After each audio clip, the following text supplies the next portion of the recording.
ఉండాలి? ఏదో ఒకటి చెప్పేస్తున్నారు కదా వినేసి రాసుకుని వెళ్ళిపోదామన్నట్టు తెలివి కావాలి.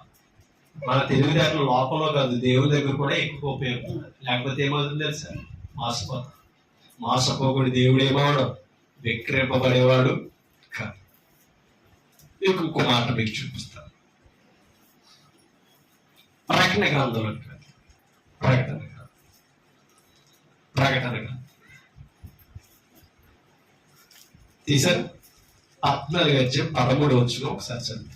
ప్రకటన గ్రంథము 14 13 అంతటా ఎప్పటి నుండి ప్రభువునందు మృతులు ధన్యులని వ్రాయమని పరలోకము నుండి ఒక స్వరము చెప్పగా, ఎవరో? యోహాను గారు, శిష్యుడైన యోహాను. శిష్యుడు అందరిలో ఆఖరిగా మరణించిన వ్యక్తి ఈయన. పద్మర్షు దీపంలో పరమాశుడై తోట చెప్పుతుంటే నీకు అర్థమవుతుందా? దోట చెప్పుతుంటే ఆ మాటలు ఏం చేస్తున్నాడట? చూపిస్తుందట. మళ్ళా నువ్వేం చేయాలి? వీటిని రాయాలి. అలా రాశాడు కాబట్టి ఇప్పుడు మనం చదువుకున్నావా లేదా? అందుకేమన్నాడు? అంతటా ఎప్పటి నుండి ప్రభువునందు మృతులు ధన్యులని రాయమంటది. అంటే ప్రభువులో చనిపోయిన వాడు ధన్యుడు, నిత్య జీవం ఉందే, నువ్వు లెక్కించు అని చెప్పి పరలోకము నుండి ఒక స్వరము చెప్పగా వింటుంది. నిజమే, ఎవరు? ప్రభువునందు నిద్రించిన వారు. మీకు అర్థమవుతుందా? ప్రభువునందు నిద్రించిన వారు అంటే దాని అర్థం ఏంటి? యేసు ప్రభు నమ్ముకొని చనిపోయిన వారు, పెట్లో పెట్టి తీసుకెళ్ళిపోయిన వారు కాదు. బాప్తిస్మములో పాప క్షమాపణ పొంది క్రీస్తుని ధరించుకుని చనిపోయిన వారు. అది వారు ప్రభువులో మృతులందడం అంటే బాప్తిస్మం ద్వారా మృతులందుతున్నాం. పాప క్షమాపణ కలిగిన వారి గురించి చెబుతున్న మాట ఇది. అలాంటి వారు మృతులు ఏమవుతున్నారు? తిరిగి లేపబడుతున్నారు. చనిపోయిన వాడు ఏమవుతున్నాడట? విశ్రాంతి. వారు తమ ప్రయాసములు మాని విశ్రాంతి పొందుదురు, వారి క్రియలు వారి వెంటపోరని అది రాశారు. మనం ఏం పట్టుకెళ్ళమంటాం కదా, ఏమవుతున్నాయంటే మనం కూడా అది క్రియలు లేని విశ్వాసం. అది విశ్వాసంతో పాటు ఏం కలిగి ఉండాలి మనం? ఏ క్రియలు? సత్క్రియలు. అది ఏదో క్రియ కాదు, ఏదో పని కాదు, మంచి పని సంఘంలో మనం కలిగి ఉండాలి. మనం చేసే పని సత్ప్రవర్తనలో పాల్పడాలి. ఆ ప్రవర్తన మనం బ్రతికించేదిలా ఉండాలి. కాబట్టి మనం అర్థం చేసుకోండి. అందుకే ఏమన్నాడు? వారి క్రియలు వారి వెంటపోవరని ఆత్మతేటగా చెప్పుచున్నాడని యోహాను గారు మాట్లాడుతున్నారు. ద్వితీయోపదేశకాండం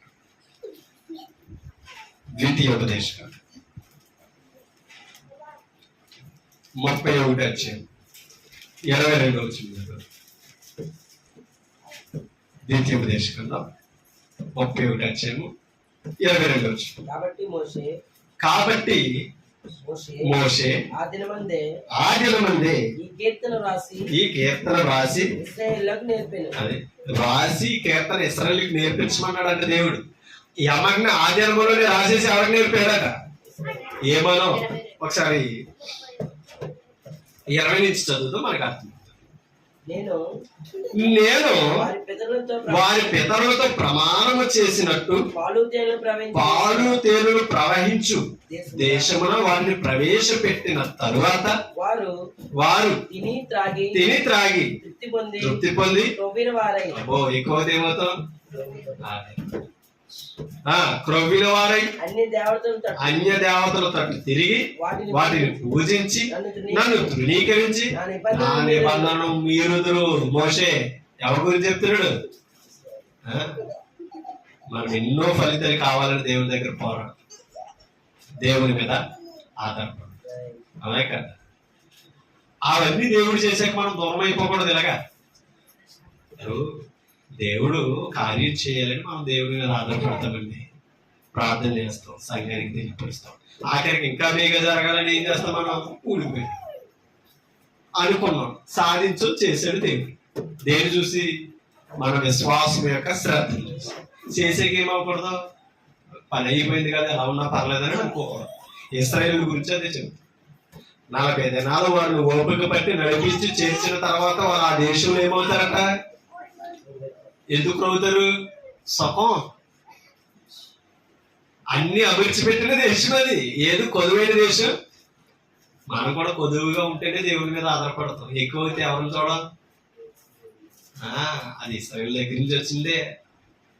మనమేం ప్రతినిధులమేమి కాదు. మీకు అర్థమవుతుందా? అందుకనే వాడు క్రొవ్విన వారై అన్య దేవతలు తట్టు తిరిగి వాటిని పూజించి నన్ను తృణీకరించి నా నిబంధనలు మీరుదురు. విస్తారమైన కీడులు ఆపదలో వారికి సంభవించిన తర్వాత ఎప్పుడు వాళ్ళు ఎప్పుడైతే దేవుని మీద తిరగబడ్డారు ఏమున్నాయి? ఆపదలో కీడులు. అర్థమైందా? మనం కూడా దేవుని పనికి వ్యతిరేకంగా నిలబడ్డాం అనుకోండి, అర్థం చేసుకో. మనం దేవుని పనికి వ్యతిరేకంగా నిలబడ్డామా, దేవుని పనికి ఆటంకంగా నిలబడ్డామా, మనకేమున్నాయి? ఆపదలో కీడులు. ఇంకోటి, దేవుని పని పాడు చేసిన నిలబడ్డామా, మనకంతే కీడు భరించేవాడు మరి ఇంకొకడు, మనకంటే భ్రష్టుడు ఇంకొకడు. అదే చెప్పాడు పేతురు కూడా. సొదొమ గొమొర్రాలను ఇంకా దృష్టాంతంలో ఉంచాడు. బాబు జాగ్రత్త. సంఘంలో ఉన్న వాళ్ళు ఎంత ధన్యులమో దీన్ని అవగాహన చేసుకుని బ్రతకపోతే అంత ధన్యతను పాపం. మీరైనా సరే లేరైనా.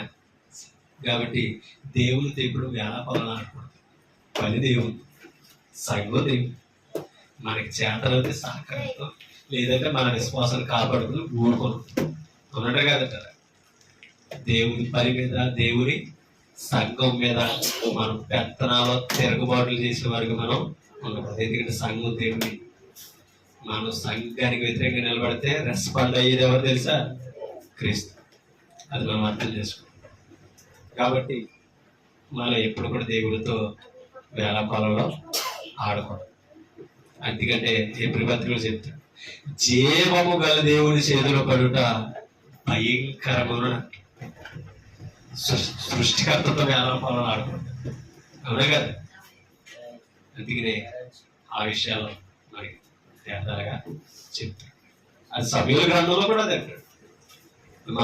సమూయేలు గ్రంథంలో కూడా ఎలియాది చెప్తాడు, నా కుమారులారా, మనుషుడికి విరోధం ఏమైనా కలదేమో, న్యాయం తీర్చడానికి ఎవరున్నారు? మనుషుడికి తగాదా వస్తే న్యాయం తీర్చడానికి ఎవరున్నారా?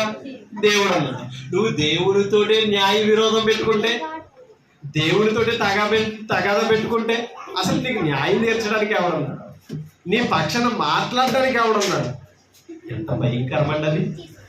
కాబట్టి దేవుని పని మీద తిరగబడితే, దేవుని మీద తిరగబడితే నష్టపోయేది ఎవరు తెలుసా? ఆ వ్యక్తి. దేవుని పనికి సహకరించాలి, దేవుని పనికి విధేయులుగా. మన వల్ల పని జరగాలి, పని ఆగిపో. అవునే కదా? అలా పని ఆపులు వారు ఎందరో దేవుని ఒక వాళ్ళు మనం నేర్చుకో. ఓకేనా? అందుకనే ఆ విషయాన్ని ఇక్కడ జ్ఞాపకం చేస్తూ ఏమన్నాడంటే, ఇప్పుడు చదువుతో 21 నుంచి, విస్తారమైన కీడులు ఆపదలు వారికి సంభవించిన తర్వాత ఈ కీర్తన వారి ఎదుట సాక్షిగా నుండి ఎలా ఉండాలట? సాక్షిగా. ఇప్పుడు ఎంత ప్రమాదం జరుగుతుందో రాసి కీర్తనగా ఏమన్నాడట. అది ఇప్పుడు ఈ కీర్తనలో ఏముంది? ప్రమాదం ఉంది. ఇందాక మనం చదవం కదా, మనం ఇందాక పాట పాడమా, దుర్దినాలు రాకముందే తెలుసుకో. అమ్మా ఎవరిని? దేవుణ్ణి. లేదనుకో నష్టపోతాం. సమయం చాలా సంకుచితమైంది, సద్వినియోగం చేసుకో. మనం ఆయన పాద సన్నిధికి చేరాలి. మనం తెలుసుకోవాల్సిన అవసరం ఉంటాం కదా. ఈ కీర్తన వారి ఎదుట సాక్షిగా నుండి సాక్ష్యము పలుకును, అది మరువబడక వారి సంతతి వారి నోట నుండును. అది మరువబడక వారి సంతతి వారి నోట నుండును. నేను ప్రమాణము చేసిన దేశమున వారిని ప్రవేశపెట్టక మునిపే నేనే వారి చెయ్యి ఆలోచన నేను ఎరుగుదును. ఆ దేశంలోకి వెళ్ళక ముందే వీరి ఆలోచన ఎలా ఉన్నదో దేశంలో పెట్టక ముందే కనిపెట్టేశాడు. అందుకనే ఈ కీర్తన ఇప్పుడే వారికి దృష్టాంతాలుగా రాసి నేర్పించు. ఆ పాట పాడినప్పుడల్లా ఆ దేశంలో ఎలా బ్రతకాలో వారికి జ్ఞాపకం ఉంచుకుంటారు, లేకపోతే నష్టపోతారు. కానీ మనం కూడా ఎదిగే కొద్ది కొద్దిగా ఎదిగాక విర్రవేకు. ఎవరు మనం భౌతికంగా అయినా సరే, దేవుని పనిలోనైనా సరే, మనకి ఎక్కువ జ్ఞానం నేర్చుకున్న అంతటి లేని వాడని మీరు అనుకోకూడదు, నేను అలా అతిశయించమనుకో. ఎలా తగ్గించాలో దేవునికి తెలుసు, అవునా కాదు? కాబట్టి ఈ కీర్తన వారికి రాసి వారికి నేర్పించాలి. కానీ ఎవరిని ఏం చేశాడంట? 22 వచ్చు. కాబట్టి మోసే దేవుడు చెప్పిన రోజునే ఆ దినం ముందే ఈ కీర్తన రాసి ఇశ్రాయేలులకు నేర్పించాడా లేదా? ఎమ్మటనే నేర్పాడట. ఎందుకు తెలుసా? అంత ప్రమాదం దాంట్లో దాగు. అది ఇశ్రాయేలును బట్టే జరుగుతుంది. ఒక మాట మీకు చూపిస్తాను. ప్రకటన గ్రంథం 1 ప్రకటన గ్రంథం చూడండి. 1:10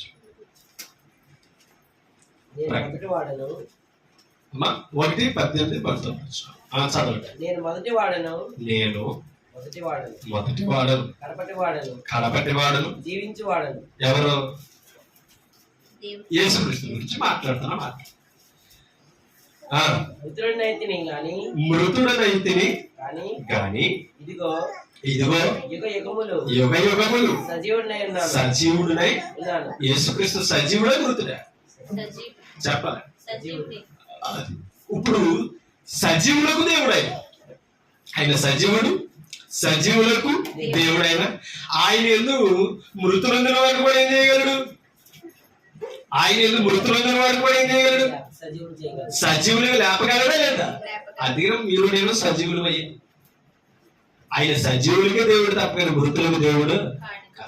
అందుకని ఇందాక మనం చదివిన 14-13 చెప్పిన పదము అదే. ఎవరో అంతటా ఎప్పటి ప్రభునందు మృతులు ఎంతటి ధన్యులు? సజీవులు అవుతున్నారు. వాళ్ళు తిరిగి లేస్తున్నారు, విశ్రాంతి పొందుతున్నారు తప్ప కానీ వేదనకరమైన ప్రదేశానికి. అందుకనే ఈ పదం ఇక్కడ జ్ఞాపకం చేస్తున్నాడు. నేను సజీవుడినే, ఇదిగో యుగ యుగములు నేను సజీవుడినై ఉన్నాను. మరియు మరణం యొక్కయు పాతాళం యొక్కయు తాళపు చెవులు ఎవరి స్వాధీనంలో ఉన్నాయి? పాతాళానికి ఎలా వెళ్ళాలంటే ఎవరు నడిపిస్తారు? పాతాళం నుంచి తప్పించాలంటే ఎవరి వలన ఉంది? అది మన పాతాళం నుంచి తప్పించేవాడు ఎవరు? పాతాళపు యొక్క తాళపు చెవులు ఎవరి దగ్గర ఉన్నాయంట? ప్రభు స్వాధీనంలో ఉన్నాయి. పరలోక రాజ్యం యొక్క తాళపు చెవులు పేదరికి ఇచ్చాడు. తెరిచాడికి తాళం తీశాడు కాబట్టి పెంతుకొస్తుందేనని ఎంతమంది చేర్చబడ్డారు? సంఘంలో 3000 మంది సంఘంలో చేర్చబడ్డారు, దేవుని రాజ్యంలో చేర్చబడ్డారు. ఆ తాళం ఏదంటే కీ ఏంటంటే వాటి పరలోకానికి కీ ఏది తెలుసా? పరలోకపు యొక్క గుమ్మం క్రీస్తు. కాబట్టి పరలోకం మనం ప్రవేశించాలంటే వాక్యమైన కీ కలిగి ఉంటాడు. అది పట్టుకున్నాడు. ఏం చేశాడు? అమ్మా పేతురు 3000 మందిని చేర్చాడు. ఇప్పటికే చేర్చబడతానే ఉన్నారా లేదా? ఇప్పుడు మన వరకు ఆ ప్రవేశం వచ్చింది. తలుపు ఓపెన్ అయింది కనుక, తలుపు ఓపెన్ అయింది కనుక. అందుకనే ఆయన తలుపు నద్ద నిలుచుండి తట్టుచున్నాడని ఇదే ప్రకటన గ్రంథంలో మాట్లాడతారు. ఎవరైనా స్వామి వీళ్ళు తలుపు తెస్తారో లోపలికి ప్రవేశిస్తారు. ఇప్పుడు ప్రభువును చేర్చుకున్న వాళ్ళకి మన హృదయంలోనికి, ప్రభు తన రాజ్యంలోనికి మనం చేర్చుకోవాలి. అర్థమైందండి మీకు? వాక్యాన్ని మన హృదయంలోకి చేర్చుకుంటే వాక్యం పరలోకపు తలుపు తెరుతుందంట మన ఎదుట. ప్రభుకు మన హృదయాలు తెరిస్తే ప్రభు పరలోకపు తలుపు ద్వారాలో మనకు తెరుతుంది. కాబట్టి మనం భయపడవలసిన పని ఏమి లేదు. ఎందుకని తాళపు చెవులు కలిగి ఉన్నవాడు. ఎవరిని బంధించడం ఇది తెలుసు, ఎవరిని విడిపించడం ఇది. అటువంటి వాళ్ళతో మనం వేళకాలంలో వాడుకోవాలి. అటువంటి వాడితో మనం భక్తి అస్థిరతలతో బ్రతకాలి, మనం నేర్చుకోవాలి. 19 కాగా నీవు చూసిన వాటిని ఉన్న వాటిని వీటి వెంట కలుగోబో వాటిని అనగా నా కుడి చేతిలో నీవు చూసిన 7 నక్షత్రములను కూర్చిన మర్మమును ఆ 7 సువర్ణ దీపస్తంభముల సంగతి ఏం చేయలేడు? రాశాడు కాబట్టి ఇప్పుడు ప్రకటన గ్రంథంలో చదువుతున్నాం. పద్మశ్రీ దీపంలో పరవాసిగా రాశాడే లేదా? చదువుతున్నాం. ఉపమాన రీతిగా రాస్తాడండి. అర్థం కావు ఇవి, అలంకరణ రూపం అన్నమాట ఇది. ఇప్పుడు ఈ 7 దీపస్తంభాలు ఏంటో, ఈ 7 నక్షత్రాలు ఏంటో ఆ గ్రంథం చదివేవాడికి అర్థం. ఆ 7 అనేది సంఘాలని చూసి కింద చదువు. ఆ 7 ఆ 7 నక్షత్రములు 7 సంఘములకు దోతలు, ఆ 7 దీపస్తంభములు 7 సంఘాలు. మీకు అర్థమవుతుందా? 7 దీపస్తంభాలు 7 సంఘాలకి ఏమై ఉన్నాయంట? దోతలు. 7 నక్షత్రాలు, స్తంభాలేమో సంఘం. అంటే స్తంభం వెలుగుతున్నది అనమాట, బలమైనది అనమాట సంఘం. సేవకులు అలా ఉండాలి, నక్షత్రాలు వెలిగించే వాళ్ళు ఉండాలి. ఓకేనా? అంటే ప్రభు నడిపించింది కదా జ్ఞానుడు ప్రభు దగ్గరికి, నక్షత్రం. లోకమంది జ్యోతుల వలె ఉంటారన్నారు కదా, చూసిన కాలం చెప్పేది అనమాట. ఇలా క్రైస్తవుడు ఆ నక్షత్రం, భౌతికమైన నక్షత్రాలు ఎలా చెప్తున్నాయో, ఈ ఆత్మ సంబంధమైన క్రైస్తవుడు అనే నక్షత్రం యేసుక్రీస్తు చరిత్ర భవిష్యత్ కాలాన్ని చెప్పేవాడు. అర్థమవుతుందా? ఆ నక్షత్రాల మనం ఉంటే నక్షత్రం గురించి చెప్పేవాడి దగ్గరికి వెళ్ళేమో మన జీవితాన్ని ఇస్తాం. అవునా కదా? ఒక మాట మీకు చూపిస్తాం. 21 వచ్చాం. ఇదే ప్రకటన గ్రంథం 21 తీసారా? 5-8 వచ్చిన చూడండి. అప్పుడు సింహాసనాసీనుడైన ఉన్న వాడు ఇదిగో సమస్తమును నూతనమైనవిగా చేయుచున్నానని చెప్పాడు. మరియు ఈ మాటలు నమ్మకమును నిజమునై ఉన్నవని కనుక వ్రాయమని ఆయన నాతో ప్రభువే చెప్తున్నాడు. ఎవరితో? అది తోత చూపిస్తుంది. చెప్తున్నవాడు ఎవరో? ప్రభు. చూపిస్తున్నది ఎవరో? రాస్తున్నది ఎవరో? చదువుతున్నది ఎవరో? మనం. అవునా కదా? కింద చదువుతాం. మరియు ఆయన నాతో ఇట్లను సమాప్తమైనవి నేనే అల్ఫయు ఓమేగయు. అంటే దాని అర్థం ఏంటి? ఆది మొదటి వాడిని కడపటి వాడిని కూడా, ఆది అంతమై ఉన్నవాడు దప్పుకొని వానికి జీవజలముల బొగ్గలు జలములు నేను ఉచితముగా అనుగ్రహించు చేయించువాడు వీటిని స్వతంత్రించుకొను. నేను అతనికి దేవుడైందును, అతడు నాకు కుమారుడై. అర్థమైంది ఇప్పుడు మీకు? జయించు వాడికే ఇస్తున్నాడు. అంటే ఏం జయించాలి? యోహాను మొదటి పత్రిక 5 వచ్చారు. యోహాను మొదటి పత్రిక 5 4 వచ్చి దేవుని మూలముగా పుట్టిన వారందరూ ఎవరిని జయించాలి? ఇప్పుడు లోకాన్ని జయించాలి. లోకాధికారి ఎవరు? అది వాక్యముతో వాడిని జయించాలి. క్రీస్తులు లోకమును జయించుదురు. లోకమును జయించిన విజయము విశ్వాసం లేకుండా లోకాన్ని కూడా ఏం చేయరు. అందుకనే నీతిమంతుడు విశ్వాసం మూలంగా బ్రతుకుతున్నాడని అబ్బకు కాలం నుంచి చెప్పుకోవచ్చు. ఇప్పుడు విశ్వాసము మనకి శ్రేష్టమైనది. మీకు అర్థమవుతుందా? విశ్వాసం లేకుండా దేవుడికి ఇష్టడయ్యుట అసాధ్యము. అవునే కదా? కాబట్టి సాధ్యమైనది ఏది? సాధ్యమైనది ఏది? విశ్వాసం. మనకు అసాధ్యాన్ని సుసాధ్యాన్ని చేసేది ఏది తెలుసా? విశ్వాసం. ఆ విశ్వాసం వాక్యం ద్వారా మనకి ఏర్పడదు. మీరు అర్థం చేసి, వాక్యం ద్వారా ఎప్పుడైతే విశ్వాసాలుగా తీర్చబడ్డామో దేవుని నీతిమంతులుగా బ్రతుకుతాం. ఓకేనా? కింద చదువు 5 యేసు. చూడండి, యేసు దేవుడు కుమారుడని నమ్మువాడు తప్ప లోకమును జయించువాడు మరి ఎవడో. అర్థమవుతుందా? లోకాన్ని జయించువాడు ఇంకొకడు ఎవడో లేరు. లోకమును జయించిన విజయమే మన విశ్వాసం. నేల ద్వారాను రక్తము ద్వారాను వచ్చినవాడు ఈయనే అనగా నేల ద్వారాను రక్తము ద్వారా వచ్చినవాడు ఎవరట? ప్రభు అయిన యేసుక్రీస్తు. అర్థమవుతుందా? కింద చదువు ఈయన నేలతో నేలతో మాత్రమే గాక నేలతోను రక్తముతోను రక్తముతోను వచ్చి ఆత్మ సత్యము గనుక సాక్ష్యం ఇచ్చేవాడు ఆత్మయే. అది అంటే ఇప్పుడు యేసుక్రీస్తు గురించి సాక్ష్యం ఇచ్చేదా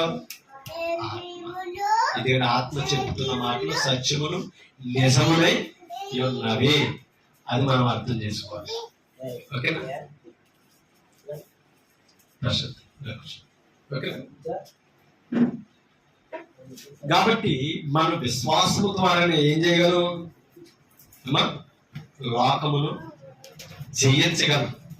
మనం జయించాలంటే కేవలం వాక్యం ద్వారానే సాధ్యం. ఓకేనా? ఒక మాట మీకు చూపిస్తాను. ఇదే 5 అధ్యాయం 10, 12 వచ్చిన 5, 10, 12. దేవుని కుమారుని యందు విశ్వాసముంచువాడు తనలోనే ఈ సాక్ష్యం కలిగి ఉన్నాడు. అది మీకు అర్థమవుతుంది. అంటే బాప్తిస్మములో యేసుక్రీస్తు ద్వారా నేను రక్షణ పొందాను, బాప్తిస్మం ద్వారా ఆయన రక్తంలో కడగబడ్డానన్న సాక్ష్యం పొందుతున్నాడట. ఎందుకంటే ఆయన నీళ్ళ ద్వారాను రక్తము ద్వారాను వచ్చినవాడు. అందుకని మనం నీళ్ళలోనికి వెళ్ళి ఏం చేస్తున్నాం? బాప్తిస్మం పొందుతున్నాం. ఇంట్లో మన శరీరం ఏమవుతుంది? సమాధి చేయబడుతుంది. పాపాన్ని ఏం చేస్తున్నాం? పూర్తి చేస్తున్నాం. ఓకేనా? రక్తము ద్వారా ఏం చేసుకున్నాం? పాపాలు కడుక్కున్నాం. ఇప్పుడు ఆత్మ ఏం చేసింది? ఆ సాక్ష్యం నమ్మంగానే తిరిగి లేపింది. అది సాక్ష్యం అన్నమాట. నేను తిరిగి లేపబడిన వాడును, నేను ఎవరినంటే సజీవులే తప్ప మృతుడు కాదన్న నమ్మకం మనలో ఉండాలి. పాపాలతో మనకి ఇంకా జోలి రాకూడదు. వీటిని అయితే విడిచిపెట్టామో వాటిని కలిగి మరలా సంఘంలో సంపాదించుకో. అందుకనే లోకాన్ని మనం ద్వేషించాలి, లోకానికి దూరంగా ఉండాలి. వాక్యము ద్వారా సంఘములు ఎదిగితే పరిశుద్ధమైన లక్షణాల్లో పెంపొందుతాం. అప్పుడు మనల్ని ఎలా కాపాడుకోవాలో, మన తోటి వారికి మాదిరి ఎలా చూపించాలో మనకు అర్థమవుతుంది. వాక్యం విని లోకంలో మన ఇష్టానుసారంగా జీవించామనుకోండి, సంఘం అర్థమవుదు, వాక్యం అర్థం. మన బిహేవ్ ఇంకొకరు పాడు చేయడానికి మాదిరి. నష్టపోతున్నదా మనం? మన ద్వారా ఇంకొకరికి నష్టం కలిగిస్తాం. కింద చదువు చూడండి. దేవుని కుమారుని యందు విశ్వాసముంచువాడు తనలోనే ఈ సాక్ష్యము కలిగి ఉన్నాడు. దేవుని నమ్మని వాడు ఆయన కుమారుడు ఇచ్చిన సాక్ష్యము ఎవరట? ఆయన కుమారుడైన క్రీస్తుని గురించిన సాక్ష్యం ఏం చేయలేదట? నమ్మలేదట. ఎవరో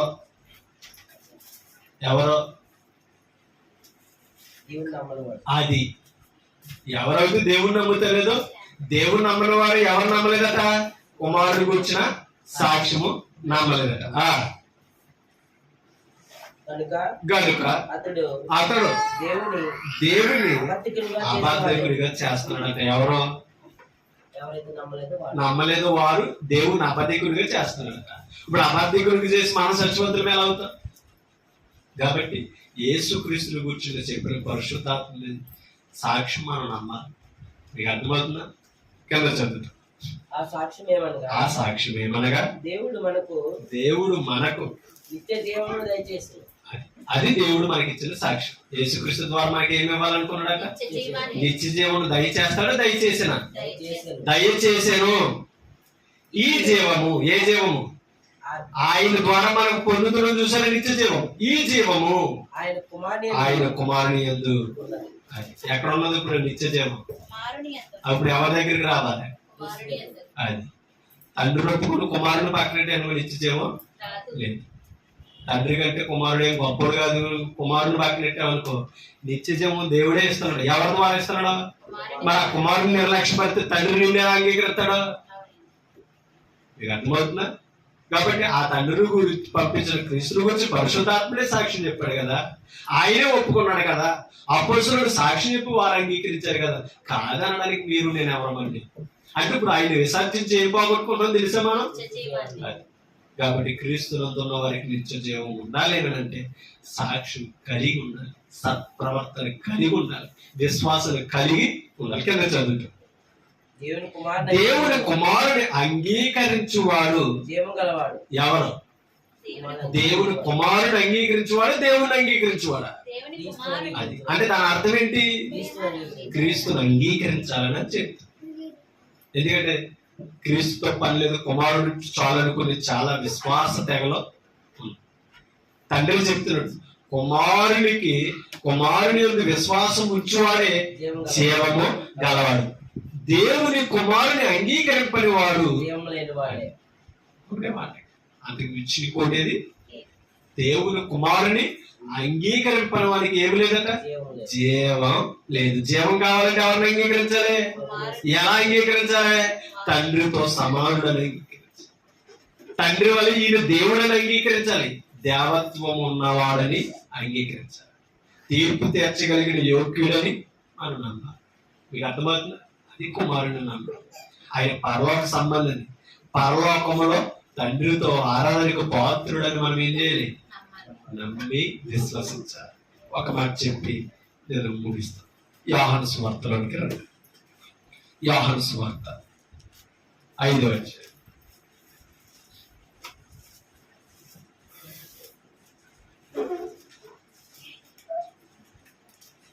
తీసారా?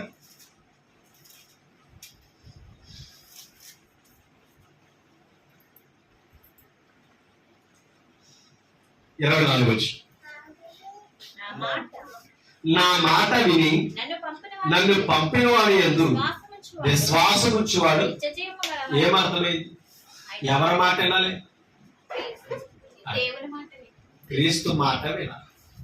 క్రీస్తు మాట అంటే ఎవరి యందు విశ్వాసం ఉంచుతున్నావుట? ఎందుకని? క్రీస్తుని పంపించింది ఎవరు? అది నేను మాట సత్యం. మనం ఏం చేస్తున్నాం? ఈయన మాట ఏంటి? తండ్రి కదా మనకి లెక్క అనుకో. ఓకేనా? చదువుతాం. నా మాట విని నన్ను పంపిన వాని యందు విశ్వాసం ఉంచువాడు నిత్య జీవము గలవాడు, వాడు తీర్పులోనికి రాక మరణములో నుండి జీవములోనికి దాటి ఉన్నాడని మీతో నిశ్చయముగా. అంటే ఇప్పుడు కుమారుడు ఒప్పుకోలేదనుకో, ఏముంది? తీర్పు ఉందే. కుమారుడు ఒప్పుకోకపోతే తీర్పు ఉంది. అర్థమైందా మీకు? కుమారుడు ఒప్పుకుంటే తీర్పుని తప్పించుకో. తీర్పులోనికి దాటి మరణంలో నుంచి దేని వైపు వెళ్తున్నాం? జీవం వైపు వెళ్తున్నాం. నిత్య జీవాన్ని పొందుతున్నాం. అంటే ఇప్పుడు నిత్య జీవం ఎవరి దగ్గర ఉంది?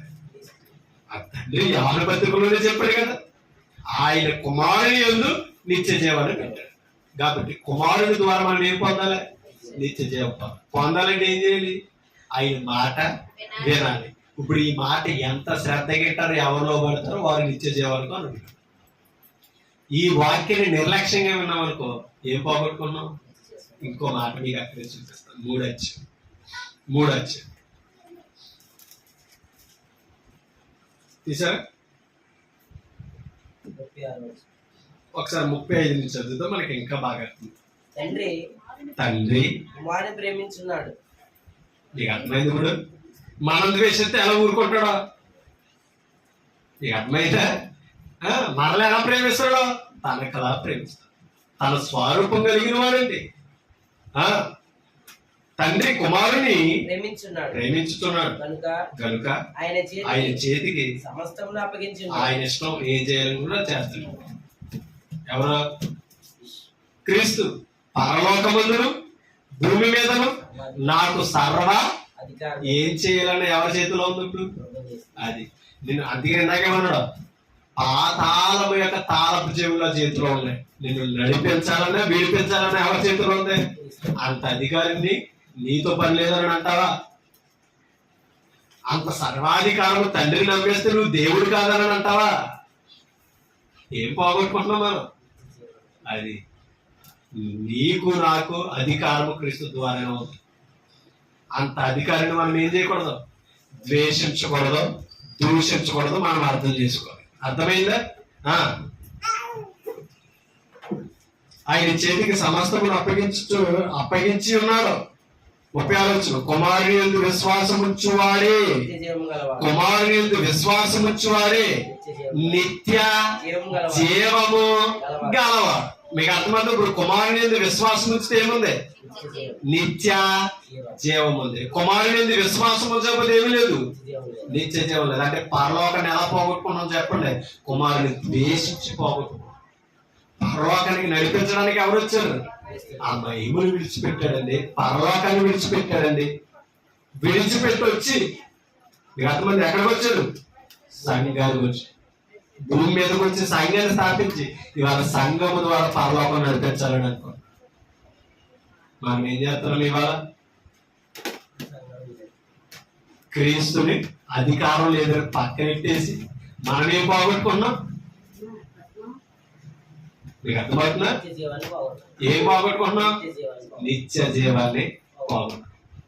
కాబట్టి తండ్రికి విలువిచ్చే ముందు కుమారుణ్ణి గౌరవించాలి. తెలుసా? కుమారునికి విలువ ఇవ్వాలి. కుమారుడి ద్వారానే తండ్రిని మనం కనపరచగలం, కుమారుడి ద్వారానే తండ్రిని చేరగలం. ఒక మాట చెప్పి నేను ముగిస్తాను ఇక్కడే. కింద చదివి వచ్చి పూర్తి చేసే ఒక వచ్చింది మీకు చూపిస్తాను. కుమారుని యందు విశ్వాసం ఉంచువాడే నిత్య జీవము గలవాడు, కుమారునికి విధేయుడు కానివాడు చూడడు. అంటే అర్థం ఏంటి ఇప్పుడు చెప్పండి? కుమారుని గౌరవించకపోయినా, ఆయనకి లోబడకపోయినా ఏం చూడడం అంటే పరలోకం ఎంట్రీ లేదనమాట.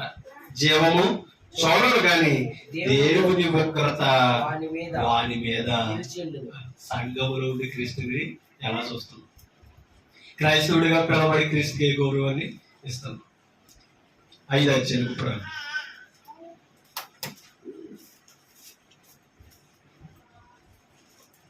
22 వచ్చి తండ్రిని కనపరిచినట్లుగా ఒకసారి 21 వచ్చి చదువుదాం, మనకి ఇంకా అర్థమవుతుంది. తండ్రి మృతులను ఎలాగు లేపి బ్రతికించును. ఇప్పుడు తండ్రి ఏం చేస్తున్నాడు? బ్రతికించు. అవునే కదా? కింద చదువు. అలాగే ఎలాగా? తండ్రి ఎలాగైతే మృతులను లేపి బ్రతికిస్తున్నాడు, అలాగే కుమారుడు తనకి ఇష్టము వచ్చిన వారిని ఎలాగా మృతుల నుండి లేపి తండ్రి లాగానే ఏం చేయగలడు? బ్రతికించగలడు. అందుకే అధికారం ఎవరికి ఇచ్చాడు? క్రీస్తుకి ఇచ్చాడు. మనం ఆయన పక్కనైతే ఎత్తాలాగా? ఇప్పుడు తండ్రి లేపాడండి, బ్రతికించాడండి. ఇప్పుడు తండ్రి కుమారుడు కూడా లేపాడా, బ్రతికించడం లేదా? అర్థమవుతుందా? ఇప్పుడు కుమారుడు మనల్ని ఏం చేయగలడంట?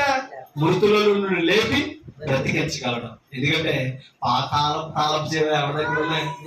అది నువ్వు ఆయన ఒప్పుకోలేదు అనుకో, డైరెక్ట్ పాతాళం. నీకు అర్థమవుతుందా? కాబట్టి ఇప్పుడు మృతులను బ్రతికించే అధికారం ఎవరికి ఇచ్చాడు? తండ్రి. కుమారుడితో నాకు పని లేదంట. తెలుసు తండ్రి ఎవరికి తీర్పు తీర్చడు గాని తండ్రిని గణపరచినట్లుగా అందరూ కుమారుని కనపరచవలెనని. నీకేనా అర్థమైంది? ఇప్పుడు తండ్రిని ఎలా కనపరచాలి, కుమారుని ఏం చేయాలి? గణపరచాలి. గణపరచడం అంటే అర్థం ఏంటి? సేవించడం, ఆరాధించడం. అర్థమైంది? ఇప్పుడు తండ్రిని కనపరచాలి, కుమారుని కనపరచాలి. అమ్మా, జ్ఞానులు ఎప్పుడు ఆరాధించారు? యేసు ప్రభుని పుట్టినప్పుడు ఆరాధించారు, అంటే ఆయన దైవత్వం చూసారే లేదా? ఇప్పుడు మనం లేదంటే ఎలాగంటే ఆయనలో ఎంత మహిమ ఉన్నా సరే ఇప్పుడు మనం గుర్తిస్తలేదంటే 3.5 సంవత్సరాలు ఆయన బ్రతికి ఆయన జీవితాన్ని గ్రంథంలో లెక్కేస్తే మనం తీసి పడేస్తున్నామంటే మనకి ఏమర్థమవుతుంది? మట్టు కొరకే అర్థమవుతుందా? అందుకనే తండ్రిని గణపరచినట్లుగా అందరూ కుమారుని గణపరచవలెనని తీర్పు తీర్చుటకు సర్వాధికారము కుమారునికి అప్పగించి పైన ఏమన్నాడు? తండ్రి ఎవరికి తీర్పు తీర్చాడో అని అన్నాడు. ఇప్పుడు తీర్పు ఎవరికి అప్పగించాడు? తీర్పు ఎవరికి అప్పగించాడు? ఓకే, తీర్పు ఎవరిది ఇప్పుడు? అలా అన్నాను అనుకో, 3 అధ్యాయం గ్రంథం ఒక మాట చూపిస్తాను.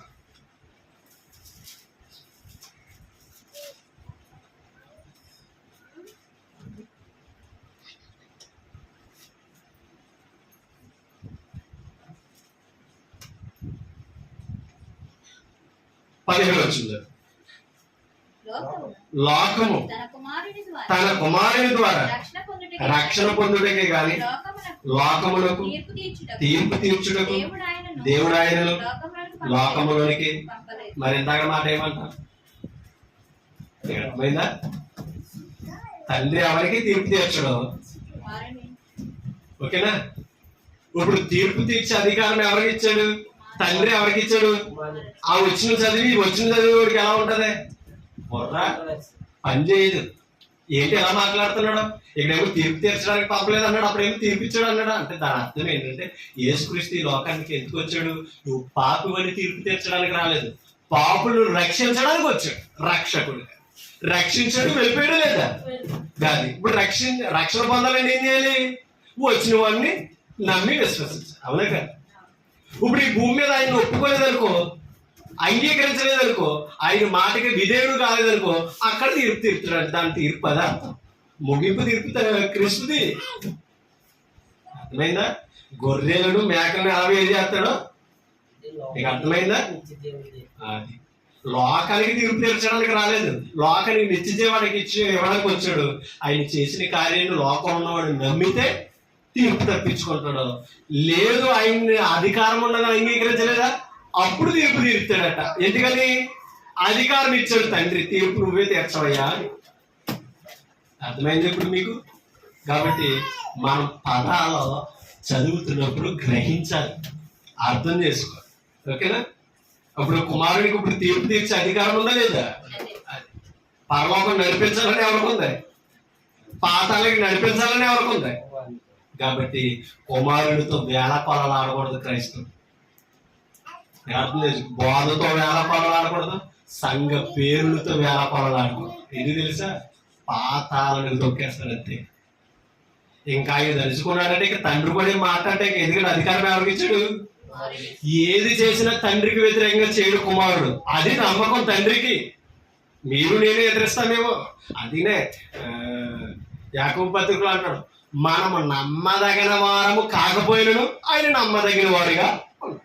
మనం నమ్మం, ఎప్పుడు నమ్ముతామో తెలియదు, మన నమ్మకం ఎంత చూపుంటుందో మనకే తెలియదు. కానీ ఆయన నిరంతరము ఒక్కితే రీతిగా అప్పుడు నమ్ముని దేవుడే, ఇప్పుడు నమ్ముని దేవుడు. ఆదిలో ఉన్న దేవుడే, ఇశ్రాయేలును కానా ఐగుప్తు నుంచి విడిపించిన దేవుడే ఇప్పుడు మనకి తండ్రిగా. ఇంకో దేవుడే మారలా, మనం మారిపోతున్నాం. కాబట్టి క్షణానికి మారిపోయే విశ్వాసం కలిగి ఉన్నాం, మారని స్థిరత్వం కలిగిన విశ్వాసంతో ఉన్నాం. కాబట్టి నిత్య జీవానికి నడిపించాలంటే కుమారుడి ద్వారా. ఇప్పుడు కుమారుని అంగీకరించకపోతే దేవుని ఉగ్రత మన మీదేముంది? నిలిచి ఉన్నది. కానీ కుమారుని అంగీకరించిన వాడు తీర్పులోనికి రాక మరణములో నుండి జీవములోనికి రాక. ఎంత గొప్ప భాగ్యం కేవలం వాక్యం ద్వారా మనకి ఇచ్చాడు. ఇది కేవలం విశ్వాసం ద్వారానే కలుగుతుంది. వినుట వలన విశ్వాసం కలుగుతుంది. అది క్రీస్తుని కూర్చున్న. మరి క్రీస్తు అర్థం అవ్వకపోతే ఎలాగా? ఎంతకాలం వాక్యం వినాలి? మరి విశ్వాసం పెరుగుతుందా? ఇక తోమాలా మనం ఎలా ఉన్నాం? అనుమానంతో ఉన్నాం. అవునా కాదు? 11 మంది అయిన నమ్మరికి నేనేమన్నాడు?